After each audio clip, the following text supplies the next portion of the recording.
My name is Caroline from Dogpackr.com, which is all about having fun with hyper or very active dogs. In this video, I'll show you the 18 exhausted dog symptoms. This is particularly important for very active dogs, like Baloo here, because they can't stop themselves. So it's very important that you know the signs when your dog needs a break.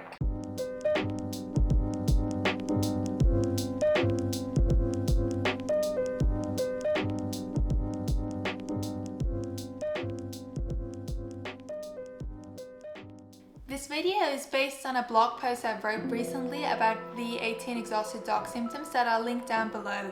This blog post goes much more in depth, so if you want to learn more about the topic, definitely make sure you check that out.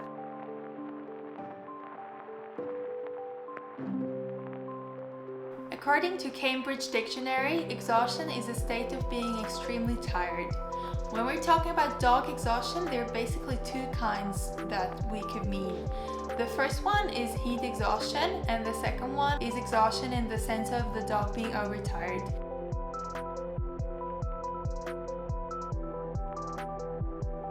Okay, let's start with heat exhaustion. The symptoms for heat exhaustion are mostly pretty obvious. This makes it easier to react in time.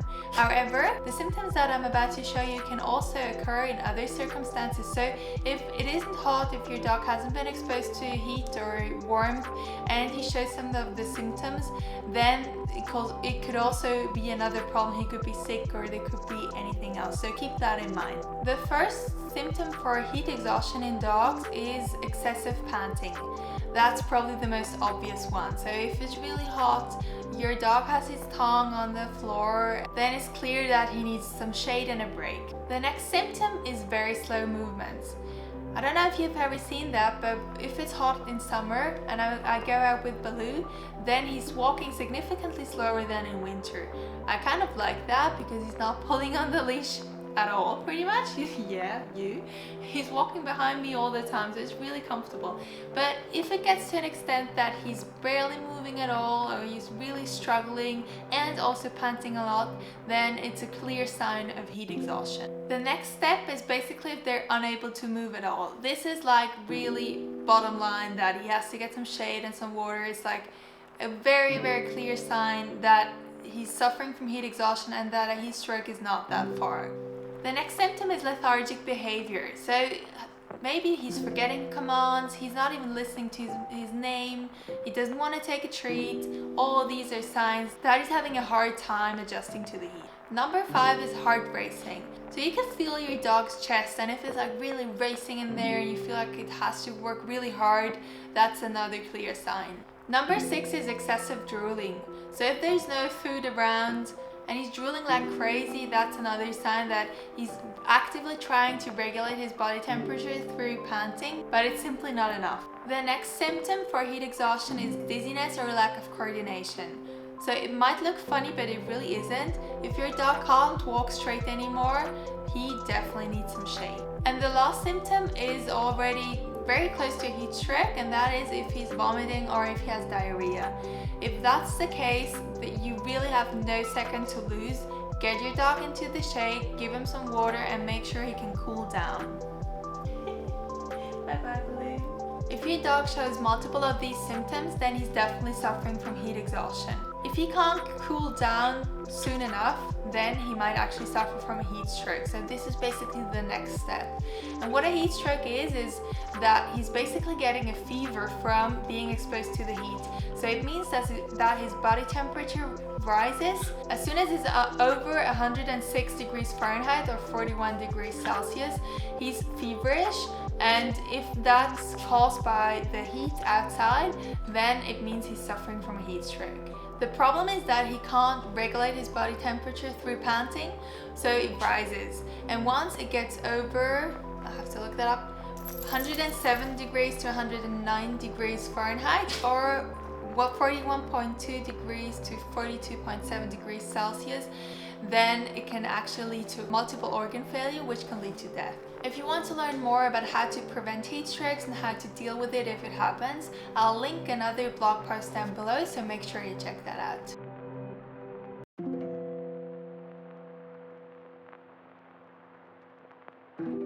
Now let's let's talk about the second kind of exhaustion, which is if your dog is overtired. These symptoms aren't always that clear and they might even seem counterintuitive. And this is the exact problem because it might look that your dog is actually bored and hyperactive and that he needs more exercise while he's actually just really tired and needs a nap. Right, Blue? So the point is that hyper dogs really can't stop themselves, especially if they're in a state of mind where they're zooming around, being crazy all the time. They can't stop themselves. You have to take their role and you have to do that. On that note, I quickly want to mention my free PDF guide for a calm dog. So if you struggle to get your hyperactive dog to calm down, I've got a free PDF guide that I'll link down below in the description that shows you step by step how to get your dog to relax. So it's very important that you find the right balance between activity and sleep and that you get a good routine. And all of this is shown in this guide, so make sure you get it by clicking in the link in the description. The easiest way to find out if the symptoms that I'm about to show you are signs for your dog being overtired or actually for your dog being bored, because most of the times it can really be both, is to look at it in context. So has your dog been active all day? Did you go for a long walk and then you did a play session and then you have friends over? Then if he shows those signs after that, then it's pretty clear that he's overtired and that he needs a nap. However, has he been laying around all day, not doing much, and he's showing those signs, then he's probably bored. Now let's actually look at the signs. The first one is yawning. And yawning in dogs can really have a number of different meanings. It's actually also a means of communication. But the two kinds of yawnings that I really want to touch on is one, the relaxed yawning, like he's just waking up and he's yawning like a person would do it. Why can't you show that, Baloo? So that's a relaxed yawn, and that just means he just woke up. It usually isn't a sign that he's tired, because he's usually only doing that after he took a nap. And the second kind of yawn is that like it's almost shivering and it's like really stressed yawn with a lot of tension. If he shows that, then it's a pretty clear sign that he's overtired. Number two is that he forgets commands. So that's similar to the exhausted dog symptom for heat exhaustion, and it clearly shows that his brain doesn't work clearly anymore and that he's overdue for a nap. The next symptom is if your hyperactive dog is lying down. So Baloo here could zoom around for hours if he's like in the hyperactive overtired mode. So if he's lying down, I know for sure that he's exhausted. Like this is the absolute super clearest sign, but it happens very, very rarely. So it's important to also know the other signs. Number four is the classic, he's having the zoomies.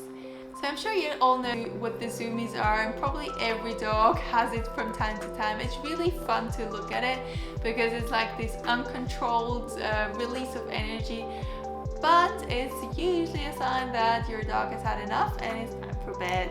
The next symptom is that he's sniffing the ground.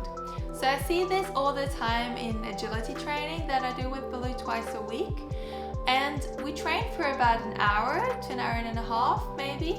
And after like 45 minutes to an hour, he starts sniffing around, like he finds all those interesting smells and he really struggles to focus on me. Whereas in the beginning, he's really concentrated, looks at me and listens to my commands.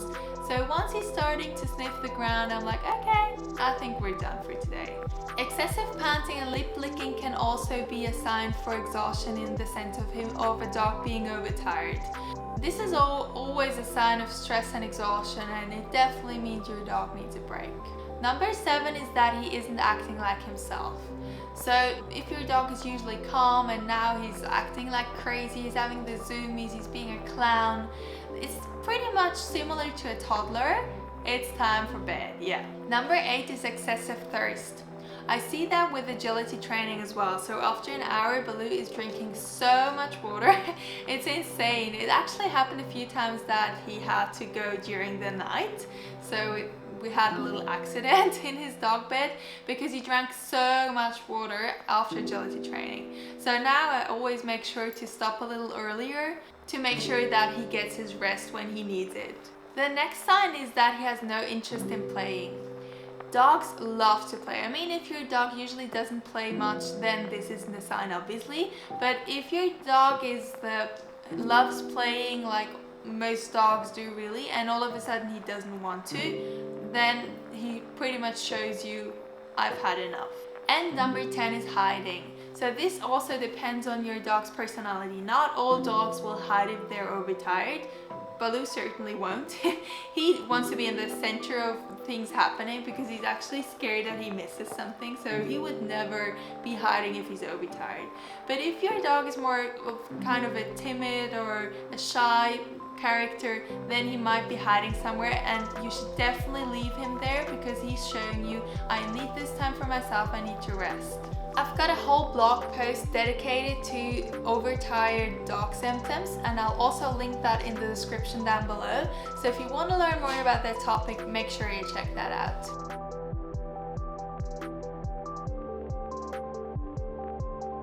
Now I've got one more thing that you should consider. If your dog is lying around all the time, being lethargic, not reacting to treats, and that is happening for say a day or two, then this might be a sign that there's something wrong with him, that he's sick, that he's having a tummy ache, something like that.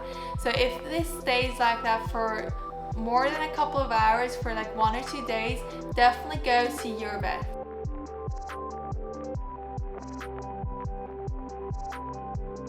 So if your dog shows one or more of those overtired, exhausted dog symptoms, then as I've said, it's time for a nap. And you really kind of have to force him to calm down. I know it might sound counterintuitive and it's probably difficult, I understand that, but it's really for your dog's own good. So if your dog can't just relax in his bed, then a crate is a really good idea. This is where you can just put him, close the crate door and let him rest. However, keep in mind that you have to crate train him first. I'll link a video how to do that in the cards up on top of my head. Alright, that's it for this video. If you've got some value out of it, make sure you hit that thumbs up down below and share it with your friends who can use that information too. If you've got any questions or concerns, leave them in the comments down below. I'm happy to answer all of them down there. Until next time, stay positive. Bye bye.